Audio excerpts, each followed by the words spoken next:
7 মাস বয়সী শিশু সন্তানের জিম্মা ফিরে পাওয়ার পর আবারও আদালতের দ্বারস্থ হয়েছেন 13 বছর বয়সী কিশোরী অনামিকা আক্তার জুঁই। স্বামীর বিরুদ্ধে করা অভিযোগ ও শিশুর ভবিষ্যৎ অভিভাবকত্ব নিয়ে পরবর্তী আইনি প্রক্রিয়ার জন্য তিনি আদালতে হাজির হন।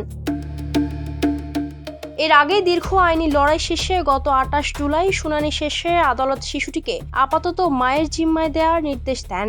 আদালতে জুঁইয়ের অভিযোগ, অপ্রাপ্ত বয়স্ক থাকা অবস্থায় 22 বছর বয়সী শাকিল ওরফে সাকিব মিয়ার সঙ্গে তার বিয়ে হয়। সন্তান জন্মের কয়েক মাস পর তাকে শিশু সন্তান থেকে আলাদা করে শ্বশুরবাড়ি থেকে বের করে দেওয়া হয়। পরে সন্তানকে ফিরে পেতে তিনি আইনের আশ্রয় নেন।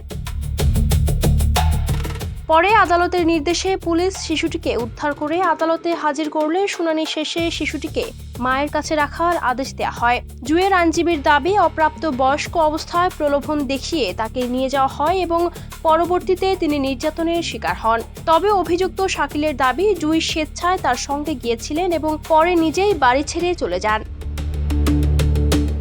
এদিকে শিশুটির স্থায়ী অভিভাবকত্ব ও সংশ্লিষ্ট বিষয়গুলো নিয়ে আদালতে আইনি প্রক্রিয়া চলমান রয়েছে। পরবর্তী শুনানিতে এ বিষয়ে আদালত আরও সিদ্ধান্ত নিতে পারেন। Desk report, campus Times.